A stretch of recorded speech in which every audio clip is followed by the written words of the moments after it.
give me your full name. Ryan John Hare. And you're the owner of the Hideaway Cafe? That's correct, yeah. In Bynea? That's correct.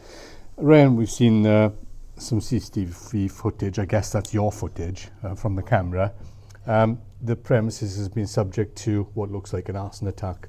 Somebody coming along with a green petrol can, tipping petrol outside the property. I don't know if they put it through the letterbox or not, but just saw the person setting light to it and the whole place going up. So is it finished, ruined? Yeah, so it's going to be closed for a while. I'd say another 2 to 3 months until it's up and running properly. They've done a proper job of it, to say the least. But yeah, they put the window through with a brick, poured petrol through it, and then poured a trail of petrol coming out the door, and then obviously set it alight then. But luckily enough, the emergency services were there within 15 minutes. Right. So they've done a cracking job. Managed to contain it to just one side of the building. Yeah. But while as the smoke has just completely ruined both sides. But also then they've ruined the side businesses. Obviously there's, it's a number of units, plenty of businesses. So the end unit, all its stock is ruined. And then there's a hairdresser's to the left then, where her hot water is now ruined. And the building. It's obviously a police investigation ongoing now.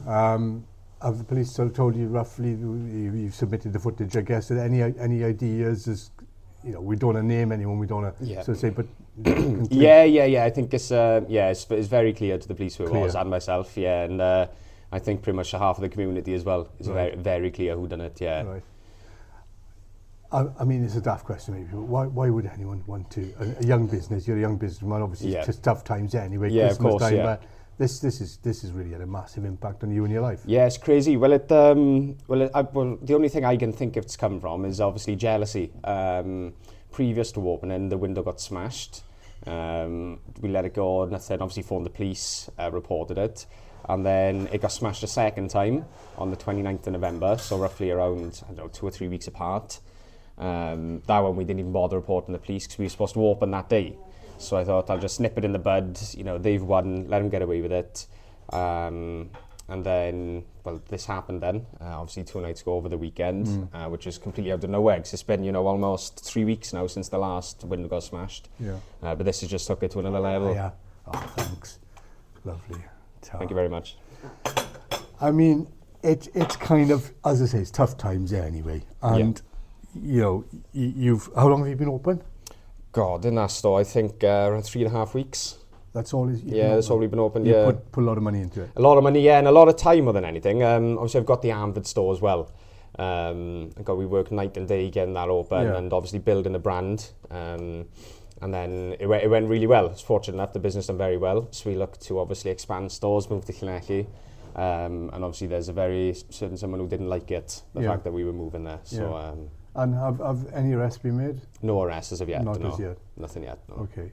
And I mean, as far as your customers and clients are concerned, what they, I guess they're going to have to wait now for you to reopen.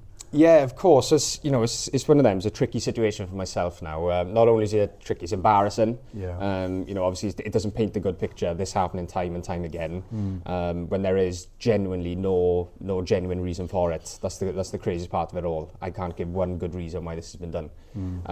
That's the frustrating part because I know people like to paint pictures, and I know people are probably putting their own stories together and judging it. There is some people who are genuinely seeing it for what it is, and then there's a lot of different stories going around then on top of that. Yeah.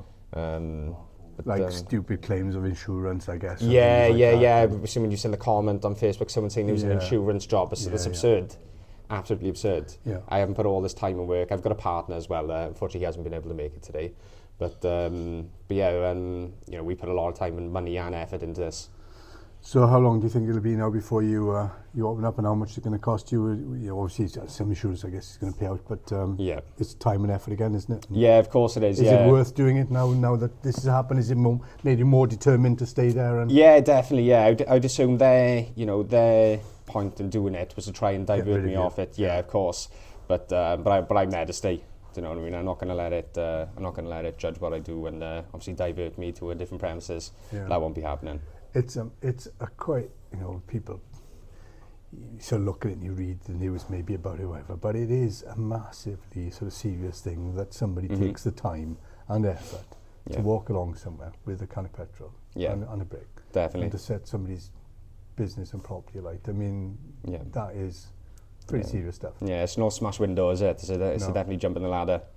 But An it's one of end the game in mind that this is what we want to do and finish this guy and Yeah. finish his business. Of course, yeah. Of course. But we're just, to be honest, I'm very lucky because we do have a breakfast staff as well.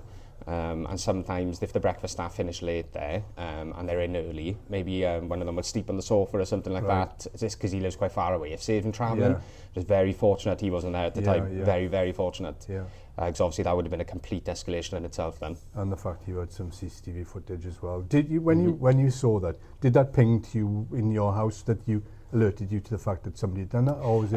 Well, I was actually sleeping at the time, and I had the landlord ring me at around 2 o'clock in the morning, and I thought that I just shrugged it off, didn't think anything of it, and then I had the landlord's daughter ring me, and then I had a gut feeling. I thought, the place is on fire, but I thought maybe a fryer was left on or something like that. Maybe the staff didn't lock up properly. Yeah. And then, the daughter then said, it's been petrol bombed. And then that's when my heart just sunk, really. I didn't really know what to say. I was quite shocked. Very shocked. Well, let's hope that you get back in business soon and that they catch the person that has been responsible, or persons responsible for this. But many thanks for taking the time to speak to us. Thank you. Appreciate that.